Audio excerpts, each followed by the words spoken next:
حضرت امام حسین علیہ السلام کے گھر ایک خوشیوں بھرا دن آیا جب اللہ تعالیٰ نے انہیں ایک بیٹے سے نوازا۔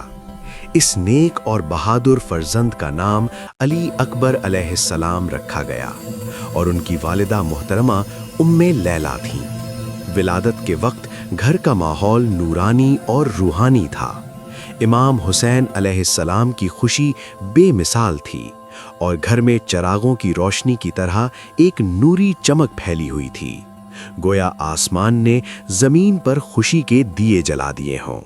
بی بی لیلا نے علی اکبر علیہ السلام کو اپنی گود میں لیا اور آنکھوں میں خوشی کے آنسو تھے۔ امام حسین علیہ السلام نے اپنے بیٹے کو گود میں لے کر دعا کی کہ اللہ اس کی زندگی کو دین اسلام کی سربلندی اور حق کی حمایت کے لیے قیمتی بنائے۔ فرشتے بھی اس خوشی کے موقع پر زمین پر آئے اور نیک ولادت پر آسمانی سلام پیش کیا۔